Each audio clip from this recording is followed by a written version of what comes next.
નામ શું છે?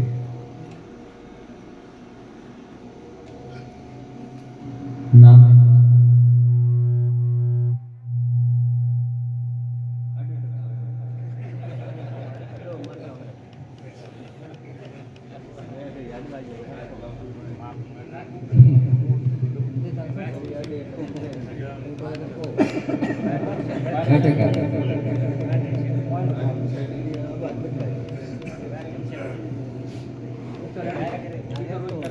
નામે પાતક પર હરે નામે નાશે રોગ,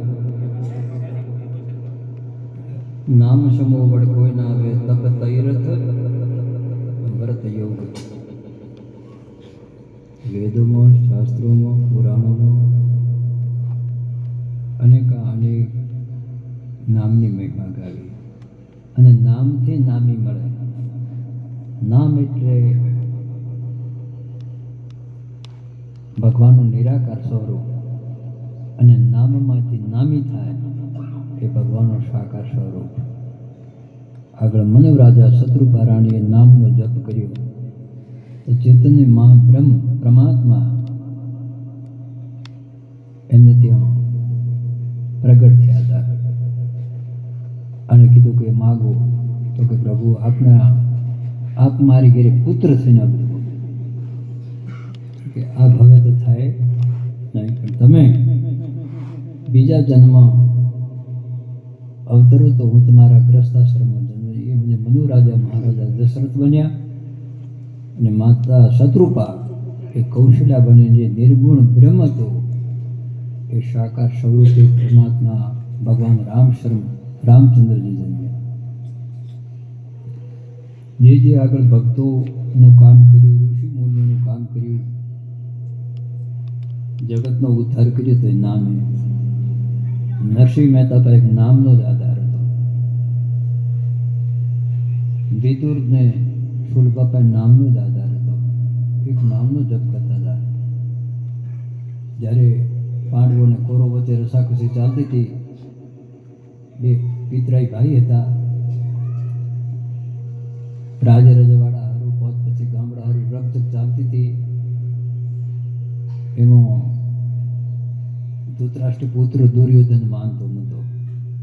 કેટલા માણસો એમને સમજાવ્યો કે ભાઈ તમારો અધિકાર છે એટલો આમનો અધિકાર છે, કદાચ એટલું ન તો એનો ચોથો વંટ આલો, પદ્ધતનો આલો, ચોથો આલો, ગામનું પરિણામ સારું આવશે નહીં. પણ એ એક માયાના મોહમાં એટલા અંધ બની ગયા કે જે એમનો વિવેક ચૂકી ગયા અને એના માટે અનેક કોઈ સમજાય પણ સમજીને આખીરમાં આનું પરિણામ ખૂબ ભયંકર આવવાનું તો ખુદ નારાયણ પરમાત્મા સિદ્ધિ કરવા ત્યાં જાય છે. ક્યાં જાય છે? હસ્તિનાપુર. હે દુર્યોધન, હે મહારાજા ધૃતરાષ્ટ્ર, તમે કંઈક વિચારો, આ જીદ કરી આનું પરિણામ ભયંકર આવશે. તમને વળી કે કોને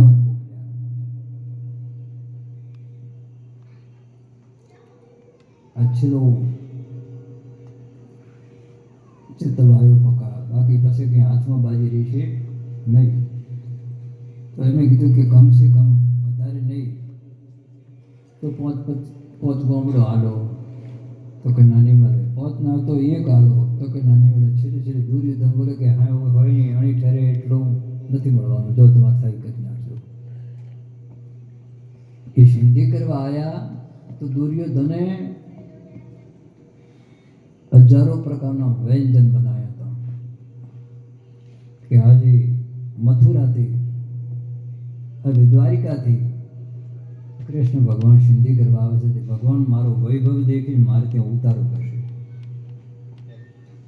જો આયા એમનું સ્વાગત થયું તો કીધું કે એ ભગવાન કૃષ્ણ જમવા તો તમારે મારે ઘરે એ નથી આવ્યું. અને સીધા વિદુરને ઘરે ગયા. વિદુર એક સંત હતા, એકદમ નામનો જપ કરતા હતા અને તાંદરલાની ભાજી કહેવામાં સાલ ખાતી. પ્રેમી ઢૂંઢત મેં ખરા, પ્રેમી મિલા ન કોઈ, પ્રેમી કો પ્રેમી મિલે તો ભક્તિ દૃઢ હોય. પણ હવે એવી વાત છે ને એ નામને ઓળખવા માટે જ આપણા પાસે આટલા બધા પ્રયાસ છે. આપણે વ્રત કરીએ, તીર્થ કરીએ, પવિત્ર ઘાટોમાં નાહીએ, દેવ મંદિર બનાવીએ, યજ્ઞ યાગ કરાવીએ, નાનાથી મોટા વિધિ વિધાન શુભાશુભ કર્મ જે થતું એ નામની ઓળખાણ માટેનો પ્રયાસ છે. પણ આપણે આટલું કરીને અટકી જાઓ, પાછળ ખોજ કરતા નથી. એટલે આપણા અપૂર્ણતા. કબીર સાહેબ મહાન એક આધ્યાત્મિક સંત હતા. કબીર સાહેબનું નામ તો સાંભળ્યું છે. કબીર સાહેબે શું કીધું?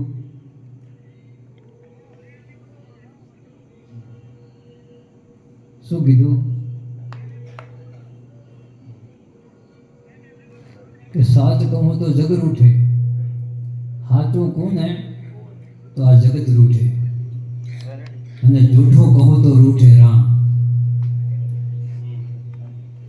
કબીરા બિચારા ક્યાં કરે દોનો કઠિન કામ. આ શું કીધું? કબીર સાહેબે કીધું તો વેદોમાં આવે એમનો આવા તો અવળવા નહીં મળે. સત કહું તો જગ રૂઠે, અને જૂઠ કહું તો રૂઠે રામ. કબીર બિચારા ક્યાં કરે દોનો કઠિન કામ. નથી હાસો કહેવાતું, નથી જૂઠું કહેવાતું. હાચો કહું તો દુનિયા એમ કે આ તો નાસ્તિક છે, કોઈને કાંઈ માનતા નહીં, આમ છે તેમ છે, ધર્મની વાતો જ કરે. ક્યાં પતા ના થાય. ના આપણે તો આમ બધું માનવાવાળા, આપણું આ એવું ગેર નથી ભાઈ. એમ જગત રૂઠે.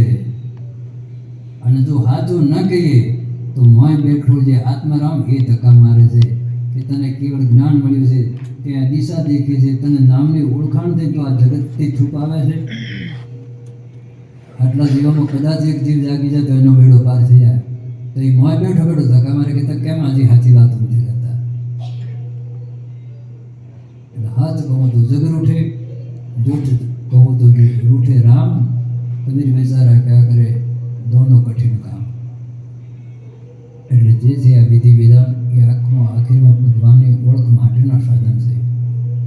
હવે હમણાં આપણે કેટલા કુંભના મેળામાં કેટલા તમે નાયા, તમારા મોબાઈલમાં આવ્યું છે ને, કેટલા 56 કરોડ નાયા કે આ જેટલો વગાડ્યો 2 મહિના કેટલા 56 કરોડ. પણ 56 કરોડના સંશય નહીં મીટ્યા હોય. નાયા ખરા પણ બ્રહ્મણાઓની ભાગી હોય. બ્રહ્મણાનું તો કોકને ભાગી છે. અને આપણે એક સંતે એ પણ કીધું કે નામ છે લગ લાગી બંધા. શેનાથી લગ લાગી? નામથી લગ લાગી બંધા. કારજ ઝોંકો સરે કહત કબીરા સુણો ભાષા દો હતો કરોડમાં કોક ધરે. અને ભગવાન કૃષ્ણે અર્જુનને ગીતાજીમાં પણ આનું કીધું કે હે અર્જુન, આ ધરતી પર હજારો લાખો મનુષ્ય છે, અને મને મેળવા લાખો માણસો લાખો યત્ન કરે છે, પરિશ્રમ. કે આ માળા કરો તો ભગવાન મળે, મંદિરે જાઓ તો ભગવાન મળે, તીર્થમાં જઈએ તો ભગવાન મળે, એકાદશી વ્રત કરીએ તો ભગવાન મળે, કથામાં જઈએ તો ભગવાન મળે. કેમ મળે? એના માટે મારા લાખો યત્ન કરે છે, પણ આમાં લાખોમાં કોક જ મને પામે છે. બાકી તો કંઈ ફોટી ચડી જાય. નારદ મુનિ એક વખત સ્વર્ગ જે વૈકુંઠ લોકે પોતાને એવું પરવાનગી હતી કે તમે શિવલોકમાં જાય, બ્રહ્મલોકમાં જાય, વૈકુંઠ લોકમાં જાય. એમને 14 લોકમાં ફરવાની છૂટ હતી. ફરતા એકદમ મૃત્યુ લોકમાં ધરતી પર આવ્યા તો 2 મજદૂર હતા, ખેતી કામ કરે, સાદા સીધા. 2 થોડું ભગવાનને યાદ કરે. અરે આ તો બ્રહ્મદેવતા નારદ મુનિ પધાર્યા. પ્રભુ પધારો પાય લાગે, આશીર્વાદ સુખી લો. આ ક્યાંથી? તમે તો વૈકુંઠ નિવાસી, મારે તો છૂટછાટ સ્વર્ગમાં તો વૈકુંઠમાં, શિવલોકમાં, બ્રહ્મલોકમાં, ઇન્દ્રપુરીમાં જાઉં. અને આ વખતે મને એવું થયું કે ધરતી પર હોટો મારી આવું, શું ચાલે દવાયા બધે પ્રભુ ફર્યા. આ કે બધું ખરું. फिर भगवान ક્યાં છે કે ભગવાન વૈકુંઠમાં છે, તો તમે ફરી એવી વખત આવશો, હા કે મારી મોજ કરી આવો. તો એક જણે શું કીધું કે આમ કે તમે જાઓ તો તમે જોઈને આવજો કે ભગવાન તેઓ શું કરતા હતા. સારું જોઈને આવી, એ મને કહેવાનું કે આ કહીશ. બીજે પણ એનું કીધું. 4-6 મહિના 12 મહિના વીત્યા અને વરે નારદ મને ગોવિંદ તણ આપણા 24 અવતારોમાં નારદ અવતાર પણ ગણાય છે. આયા તો પ્રભુ આયા તો કોઈ થોડો ડગમગ જીવનો હતો ભગત કે શું કરતા હતા ભગવાન તમે મળી આવ્યા. હા ભગવાન મળી આવ્યો. ક્યાં હતા કે વૈકુંઠમાં શું કરતા હતા કે આ તો ભગવાન એવું કામ કરતા હતા ને. શું કરતા વાત તો કરું. એ બધું હોય લીધી હતી હોય, અને હોયના નાકામાં મોટિયાને પરોવતા હતા. શું કીધું? હોયના નાકામાં મોટિયાને પરોવતા હતા. હવે ઓલા કીધું મોની તમને શું કહેવું, તો હોયનું નાકું જેવડું મોટિયું પૈકી હાથો ખોટો શા માટે શું એ મને ખબર નથી, પણ ભગવાનના હાથમાં મેં આ જોયું અને મેં તને કીધું. તો એને કીધું કે આવું કોઈ હોય નહીં. ને જે કંઈ થોડા ઘણું એના નિત્યક્રમ હતું એને ફટક કર્યું કે આવા કોઈ ભગવાન હોય કે હોયના નાક મોટીઓ પુરવાય. દોડો હોય આપણે દોડો હોય ને પુરાવતો મોતી આવેલા તો આમથી ઘડી કોમ થાય કરો, ઘડી કોમ થાય કરો, ઘડી કોમ થાય મુખામૃતિ સારું મોઢા આમ તો કરે કે જો મેળ આવી જાય તો આવી જાય. તો ઘૂંટ્યું છે ને જાય એને મોનીમાં બી માને ન માને, મેં તને જે હકીકત સાચી કીધી. અને ઉસી ટાઈમે થોડા આગળ જા તો પેલું જે થોડું શ્રદ્ધાળુ આસ્થાવાળો પ્રભુ આમ જઈને જોઈએ કે ભગવાન શું કહેતા કે ભગવાન કોઈની નાકામાં મોટી એ જોઈએ ખૂબ ખડખડા હસવામાં આવ્યું કે વાહ મારા ના તારી ગજબ લીધા. તો શું ના કરે, તો ધારે તો હોયના નાકામાં મોટિયાને શું હાથીને પરોવી નાખે, કીડીને હાથી બનાવી, હાથીને કીડી જાળવો અહીંયા થળ કરે, થળો અહીંયા જળ કરે, રાજાને રંગ કરે, રંગને રાજા કરે, ઉજળને બગડો ઉજળ હોય એને તું એક ફાડ્યું ફૂલું કરે, ફાલા ફૂલા ઉજળ કરે, તારી સત્તાનો કોઈ પાર નહીં. એમ કરી ભગવાનમાં મગ્ન બની ગયો. બેમાં એક આ સ્થિતિ એનામાં સત્ય માન્યું કે ભગવાન શું ન કરે. પાગલને વિદ્વાન બનાવીએ કે વિદ્વાનને પાગલ બનાવી દે. આ ભગવાન આપણા પાસે બેઠા છે. અને એ કહે કે આવું ન હોય એટલે આપણું જે તેનું નિત્ય કર્મ હતું એને છોડી દીધું, કારણ એને ભગવાન પર શ્રદ્ધા હતી. પણ શ્રદ્ધા નથી. નરસિંહ મહેતા પાસે કશું નહોતું, એક નામનો આધાર હતો. શેનો આધાર? નામનો. પણ જ્યારે એ આર્ત ભાવથી નામનું રટણ કર્યું નથી, ભગવાન આવ્યા નથી. અને આપણું કે 52 વખત ભગવાને કામ કર્યું. ભગવાનની એટલી પરમ સત્તા છે. આખું આ બ્રહ્માંડ કોણ ચલાવી રહ્યું છે? આ બ્રહ્માંડ તો ક્યાં કેટલું મળે કેટલો તમે ખબર ન જો તો આપણું મન કામ ન કરે. આટલી વિશાળ દુનિયા છે અને આને ચલાવનારો કોણ? સૂર્ય ચંદ્રને બનાવનારો કોણ? ધરતીની રચના કરનાર કોણ? આ વર્ષમાં તમે રાતે જુઓ તો કેટલા નક્ષત્ર ગણશે. એ નક્ષત્ર કોના આધારે કઈ રીતે ઓટોમેટિક એની વ્યવસ્થા કરે, કઈ રીતે શિયાળો ઉનાળો ચોમાસું બદલે, કેવી રીતે ઋતુઓનું ભ્રમણ થાય, કઈ રીતે હજારો પ્રકારના પશુ પક્ષીઓ બનાવ્યા, કેટલા કીટ પતંગ બનાવ્યા, કેટલા જળચર થળચર નક્ષર, કેટલા વૃક્ષલતાઓ વેલાઓ પાંદડા, કેટલી પ્રકારના પાણી બનાવ્યા. આ બનાવનારો કોણ? એ બનાવનારો કોણ? મોરનું એડું આવડું મોટું હોય, સફેદ હોય, અને એમાંથી બચ્ચું થાય. 4-6 મહિના તો ઓટોમેટિક કલર આવે છે. આ રચના કઈ ફેક્ટરી ત્યાં થાય? અને એનું પોપટ લીલા કલરનો, કાબર એવી હોય, ચકડી એવી હોય કે તમે નજર તો કરો, એનો કલર સામે નજર તો કરો કે આ તે ગરીબ ક્યાં થોડા કાઢ ઘડ્યા. તારી કળા અપરંપાર એમાં પોકેની વિચાર પ્રભુ, તારી કળા અપરંપાર હરિભરતે ક્યાં થોડે કાઢશો ઘડનાર. કીડીનો આંતરડો તે કેમ કરી ઘડ્યા સૃષ્ટિના સર્જનહાર પ્રભુ. એક વાર ઓલા હોય ને ડોખલા દેવો ઘોડલો ફરતો હોય છે ને આવડું મોટું એકલો ડોખલો કળાય હવે એનું ઓતેડું ચો ખાય શું પીએ શું કુદરતી હાજરી ચમચમ દાતું છે એ ચમચમ જન્મ્યો એનો વંશ વેલો ચો છે ક્યાં વારસો હેડ્યો આવતો છે તમે જુઓ તો ખરા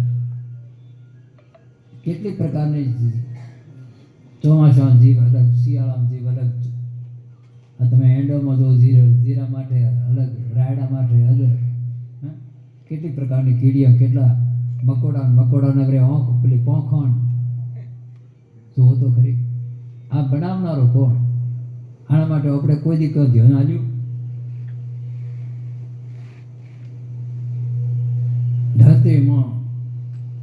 ધરતી એક પાણી એક લેબુ ખાટું ઓબાનો વરે રસ એવો કોઈ વરે ખારું કોઈ વરે કેવું કોઈ આનો સ્વાદ આવનારો કોણ ખાલી વેરડો ઉગે છે ને ધરતી માતાનો એને આધાર હોય છે એમ વિકાસ વૃદ્ધિ થાય ઓટોમેટિક ફળ લાગે ફળમાં ઓટોમેટિક એ કઈ કંપનીનો માલ નાળિયેરીને તમે દેખો નાળિયેર આવડું મોટું લાગે એને ઉપર એટલી સાલમાં ટોપસીમાં પાણી એ પાણી કેમ કોણે આ તમારા નામની ઓળખાણ કરવી હોય તો આટલો થોડો વિચાર કરો કે આ બનાવનારો કોણ આ તો મંદિર તો આપણે કારીગર બનાવી નાખે મંદિર મૂર્તિ કોઈ શિલ્પી ઘડી નાખે આ તો બધું વિધિ વિધાન આપણે કરી શકો નાનું મોટું કોઈ બી બાકી આ અચરજ ભરી રચના આ કોણે બનાવી તમે કહો માના ઉદરમાં બુંદ પડે 9 મહિને આ દેહની રચના શરીરમાં કોણ કરે છે આજના આ ટેકનોલોજીઓ વધી છે ડૉક્ટરો બીજા ત્રીજા આમ છે તેમ છે બધી વાતો કરે પણ ભૂતકાળમાં તમે જુઓ 9 મહિને કઈ રીતે આકાર ધારણ કરીને એ બાળ જન્મે છે કોઈ એના માટે આપણે કહો કે ભાઈ હવે જીરા સાટવા માટે દવા લાવવી પડે ઓલો મશીન લાવવા પડે ખેડવા ટ્રેક્ટર લાવવું પડે કોઈક માટે કંઈ કરવું પડે કોઈ માટે આ કંઈક વ્યવસ્થા કઈ રીતે જ્યારે સમય પૂરો થાય તો ઓટોમેટિક આ કુદરતની રચના છે ને એ પરમાત્મા કામ કરે છે એ પરમાત્મા આખા વિશ્વવ્યાપી છે ને એ તમારા શરીરમાં પણ છે આ શરીરમાં કોના આધારે આ 70-80 હોવરે હેડી જાય બંગલો ભય થાય ઉંમર થાય એટલે થોડું દેખાય ખરી પણ હાંગો પાંગા આંખો કેનાથી કામ કરે કાન કેનાથી આ તો બહારના જ્ઞાનેન્દ્રિય કર્મેન્દ્રિય છે પણ ભીતરમાં હૃદય કેવી રીતે કામ કરે છે લીવર કેવું કે નાનું આંતરડું કેવું કામ કરે મોટું આંતરડું કિડની કેવું કામ કરે છે કઈ રીતે તમે ખોરાક લો છો કે આ જબાન કેટલી આટલી નાની જ છે ને હે જબાન આટલી નાની જ છે ને કે મોટી છે નાની છે ને એટલે શું ખબર કે નાની હવે તમે એ જબાનમાં કોઈક વસ્તુ મેલો તો એમાં એ ભગવાને કેવું ટ્રાન્ઝિસ્ટર ફિટ કર્યું છે તો સ્વાદ પ્રકાર ગોળને કરી જબાન મેઠા કે ગોળ ગાલે સબગાડે આપણે કોણને સબાડો ખબર પડે ગોળને કોણ પારખી કે મેં મોળો છે ખારો કે ખાટો આંખને અડાડો તો પારખી કે જબાનમાંથી તમે અડાડી જબાનમાં તમે હેઠે નાખો ગોળની ખબર હેઠે આ નહીં આ જબાન હેઠે આ કોકરી મૂકો તો એમાં હેઠે ગળશે ખરી પણ કયો સ્વાદ છે તમને ખબર નહીં પડે એ જેટલો ભાગ છે એમ જ તમે સ્વાદ એવો હવે એમાં તમે બહાર કાઢીને જોઈને શ્વાસમાં દો કોઈ એમ ઓછો નિશાન છે કે એ આટલા ભાગમાં આ બોક છે આની રચના તમે દેખો મોર કઈ રીતે બોલે કોયલ કઈ રીતે બોલે કાગડો કઈ રીતે બોલે કાબર કઈ રીતે બોલે અવાજ કોણ કરે છે આ પરમાત્મા ભીતર છે બહાર બી છે અને એની ઓળખાણ કરવા માટે આપણા ઋષિ મુનિઓએ સંતોએ પંડિતોએ વિધિ વિધાન બતાવ્યો એના માટે કથા હોય કીર્તન હોય જપ હોય તપ હોય તીર્થ હોય વ્રત હોય યજ્ઞ યાગ હોય કોઈ શુભાશુભ કર્મ આખીરમાં એ પરમાત્માને પામવા માટેનો પણ હું એટલું કરીને અટકી જાઉં આગળ જતા નથી એટલે કોઈ ઈશ્વરને પામી નથી, પણ આખીરમાં પામ્યા સિવાય છૂટકો નથી. નદી પહાડોમાંથી વિખૂટી પડી કેટલી ઠોકરો ખાય છે, કે ખેણામાં ક્યાંથી ક્યાં જ્યાં સુધી સાગરને ન પડે ત્યાં સુધી એનું અથડામણ ટળતું નથી. જ્યારે બ્રહ્મરૂપી પરમાત્માને મળી જાય તો નદી નામ પણ મટી જાય, સાગર બની જાય. એટલે જીવ પણ એ રીતનો છે, સુખી દુઃખી કરતા ભોગતા જીવથી આથડે જ્યાં ત્યાં નામનો જો ઓળખાણ થઈ જાય, ભગવાનને ઓળખાણ થઈ જાય તો જીવ છે ને શિવ બની જાય. અને એના માટે આ રામકથા, શિવકથા, ભાગવત કથા, સત્યનારાયણ ભગવાનની કથા એ આખીમાં ઓળખવા માટે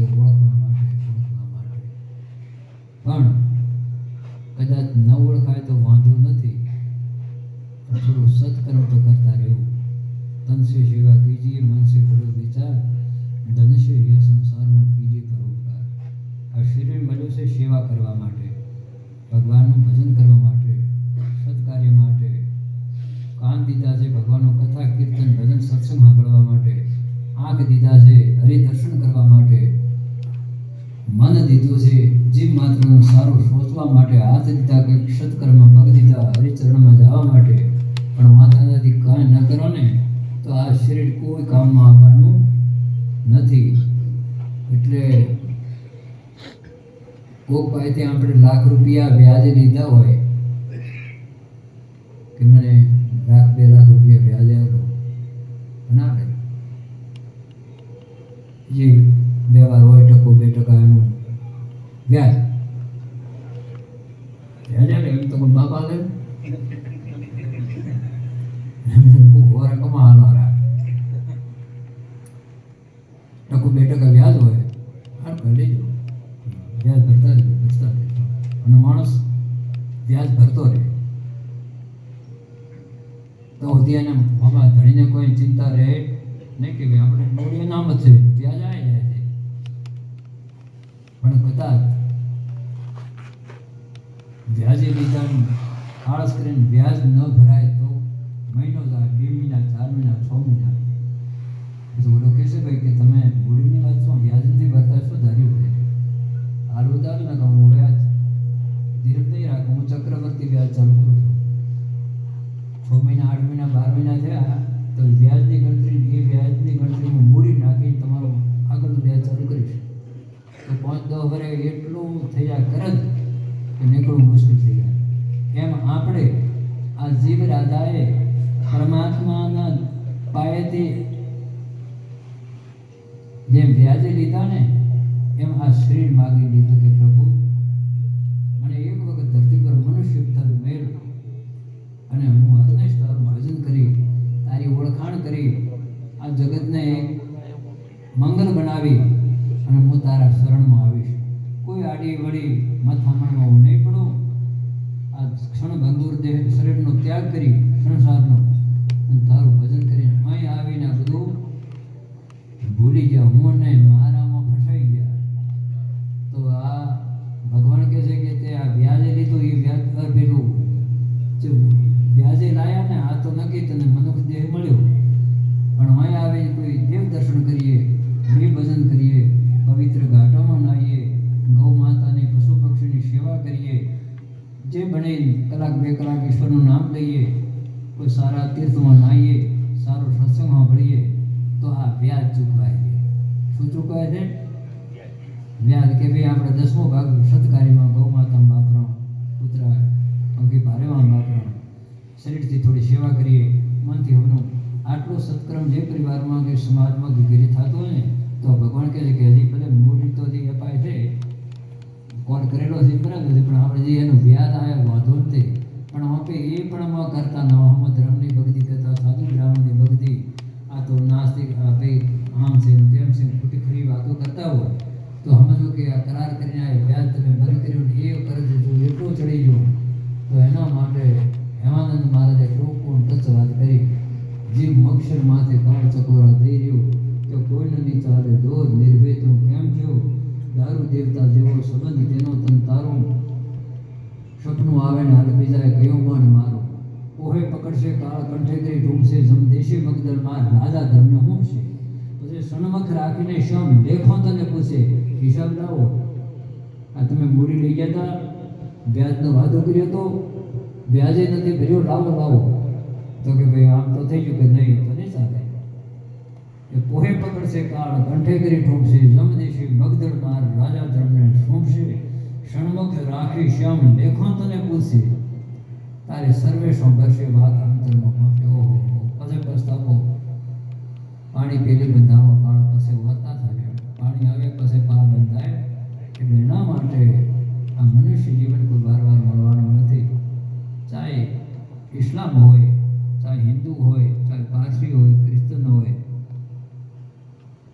પણ દરેકને માટે જ્યાં સુધી ઈશ્વરને નહીં પામે ત્યાં સુધી આ જીવની ઉપાધિનો પાર રહેવાનો નથી. આ ઉપાધિગ્રસ્ત જીવ છે, બીજા શિવનું ભાન ન થાય ત્યાં સુધી એને આથડવાનું મોટું નથી. ને આજકાલ કરતો આવરદા ક્યારે પૂરી થાય, આ ભાડુતી બંગલો ક્યારે છોડવો પડે એ પણ કોઈ ઠેકાણું જોઈએ. અમારે હમણાં એક ત્રિકમભાઈ માસ્તર દ્વારા સારા ભજન હતા, ભજની કથા. ત્રિકમભાઈ માસ્તર હતા, ડાભીના માસ્તર હતા, ભજન ખૂબ ગાતા. ઉસવાપાળા દિયાભી ભેળા આપણી જગ્યામાં બોલા ત્રિકમભાઈ હાલ ચારું માસ્તર હતા. હમણાં કુંભને મેળવી ગયા હતા, ત્યાં થોડા બીમાર છે, બાટલા ફાટલા ચડાયા, કુંભને મળ્યા. ઘરે આવીને રામ બોલો ભાઈ રામ. તો સપનામાં નહોતું કે આ માણસ સમજાય, તો મનમાં ધોખા રહી ગયા. સર્વિસ જ પૂરી નથી થઈ.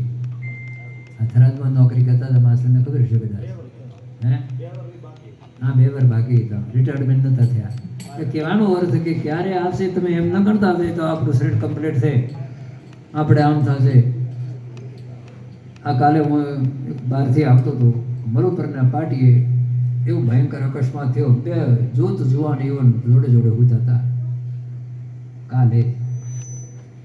રિક્ષાને કે શું સાધન હતું, સાધન ઘણા પડ્યા હતા, તો મારે તો સાઈડમાં નીકળી ગયો.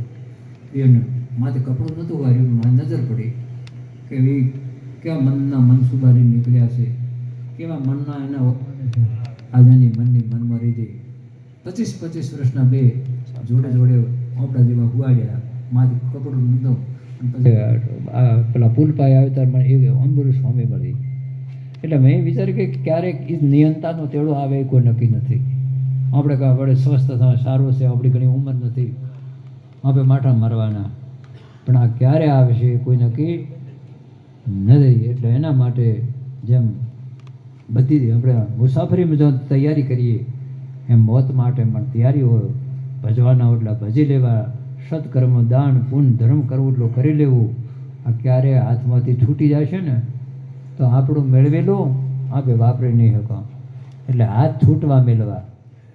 અત્યારે કેટલા હારોદી બધા વાતો કરતા હતા કે બાજુ હું તો એટલું ધન હોંગો પોંગ પાચ્યું છે, હોંગો પોંગ પાચ્યું છે, હવા ખૂબ છે. એમ માણસો આ હારોદી કોઈ એવી વાત નથી. રાયડામાં હવા, જીરામાં હવા, એરંડામાં હવા, જે કોઈ ધન વાયુ શિયાળું પાક. તો કીધું આ ભગવાનની કૃપા છે, બાકી બધું એના પર ગજ કાતરણી લઈ દર્દી બેઠો, દર્દી સીધીને દયાળ, બધે ઘટ્યાનું કરે બરાબર, હવની લે સંભાળ, ધણી ધીરાનો વાલોમાં રો હેડે હકે. બાકી એને કીધું ભાઈ વેચ કરવો જ કરો જ પડે, આપણને હોંગો ભંગાલ્યો. પણ બધાને મેં શું કીધું મારે ના થાય તો કમ્પ્લીટ કામ કર્યું, પણ હવે 100થો ભાગ કાઢજો. આ તમને હાલ્યો કે રાડો એંડા જીરો મહેનત તમારી ફળી, પણ ભગવાને કવા નથી પાડી, તો આટલો ભાગલો કોઈ ગાય પંખી માટે કાઢજો. પછી ભગવાન કહે છે કે મેં હોંગો પંખ પકવ્યો, હોંગો પકાવ્યો ને આ તો કેમ ધ્યાન જ દેતા નથી. તો અણધાર્યું કાં તો દવાખાનું આવે, એ દવાખાને કેટલા છે માત્ર કે બળ્યા 2 લાખ રૂપિયા છે આપણા. હા તો છોકરો પણ 2 લાખ કે છા દવાખાના એ હોંગો મંગ ઈશ્વરે હાલ્યો હતો ને એમાં 8 કાસા કર્યા, ઓલે અહીં ધક્કો માર્યો. ચોક કર્યો થાય તો વકીલ રોકવા પડે, ફી ભરવી પડે, એમાં જતા રહે. કોઈ છેતરી જાય, કોઈ ચા જાય. એટલે ઈશ્વર એમ કહે છે કે હું આવ્યો તો મારી તું કદર કર, કે મારે નાતે આપણે મહેનત કરી છે પણ આટલું હાલ્યું તો આપણે હથાયોગ ભાગ બેન કુંવાસી માટે, સાધુ ગૌ બ્રાહ્મણ માટે વાપરીએ તો આપણે કોઈ આગળ વિઘન તકલીફ આવે નહીં. એટલે કદાચ મૂડી તો જો કુદરતને દેવરાય તો આપણો ઝંઝટમાંથી છૂટી જાઓ, કરારમાંથી છૂટી જાઓ, પણ મૂડી બાકી હોય પણ વ્યાજ તો ભરતા રહી દો. વ્યાજ ન ભર્યું તો પાછું ધકે કાઢવું કોમ એ છોડે કરે નહીં હો. સાંભળ્યું? ચા પોતે જાણે ચો ભલા રે આ બાના ભગવાન આપણે કરો ભરું કાવડે એ આમાંથી ગોતીને લેશે ક્યાં હતા એની નજર ઓર છે. ભગવાન શું કહે છે? ભગવાનને આંખ નથી કે હું બધી દુનિયા દેખું છું, મારે કાન નથી પણ હું બધાનું સાંભળું છું, મારે હાથ નથી પણ કોઈનું લેવું ને કોઈને દેવું મારી સત્તા છે, અને મારે પગ નથી પણ કયા રૂપમાં કેને આગળ ઓંટો મારવો ને એ પણ મારી સત્તા છે. એટલે પરમાત્માની માયાનો કોઈ પાર પમાય એમ છે. એટલે એના માટે આપણા સનાતન સંસ્કૃતિ કેટલા વિધિ વિધાન બતાવ્યા, આવા પવિત્ર તહેવારો બનાવ્યા કે કમસે કમ હદાય તો માણસ સત્સંગમાં ન જાય, પણ આવી શિવરાત્રિ, શિવરાત્રિ દર મહિને આવે. દર મહિનાની 14 આવે ને એ શિવરાત્રિ કહેવાય. અને આ મહાભદ્ર 14 આ મહાશિવરાત્રિ. આ તો અત્યારે શિવરાત્રિ નહીં, દાડો શિવરાત્રિમાં ગણાય છે. 24 કલાકની શિવરાત્રિ હોય. આમ દેવે પેલે ઉગે નાથ પણ શિવરાત્રિ ગણાય. રામનવમી, જન્માષ્ટમી જે તહેવારો બનાવે એ તહેવાર એક આપણે સંસ્કૃતિ માટે સંકળાયેલા છે, વિજ્ઞાન સાથે જોડાયેલા છે. એટલે એના માટે થોડું વિચાર કરો કે ભજન શું કહે છે, આપણી રામાયણ ગીતા શું કહે છે, શાસ્ત્રો શું કહે છે, અને હું ક્યાં ફરવું છું. એટલે આ એ આપણી દ્રષ્ટિ લઈને જો આગળ વધીએ ને તો અથડામણ મટી જાય, ભગવાન ક્યાં છે એની આપણને ઓળખાણ થઈ જાય. ઘણું જીવન થોડું જીવવું હોય તો કોઈ ડોબો જીવાય, જેની ઈશ્વરની કૃપા એટલું જ જીવાય. પણ મનના જે ધોખા છે ને, ધોખા કે કંઈ ન કર્યું એ મનમાં ન રહે તો એનું મોત, મૃત્યુ મંગલ બને. અને જેને જીવનમાં કોઈ નથી કર્યું, ખોટો ખરો જ કર્યો, એનું મૃત્યુ કોઈ મંગલ ન હોય, અમંગલ હોય. એ મત હાય બળતરા કરી દેતા હોય. અને જે આ સત્કર્મ કરી દે, અત્યારે સત્કર્મ ભગવાન ભજી દીધા, એને મનમાં ધોખો નહીં કે મોત તો હોને હોય, પણ આપણે જીવનમાં જે કરવાનું તો કરી લીધું. આનનો સત્સંગ દે તો આવું જીવનમાં કંઈક કરવાનું, એથી આપણો બેડો પાર થાય. સુરેશભાઈને કહો થોડો ભજન વાળનો લાભ આલો.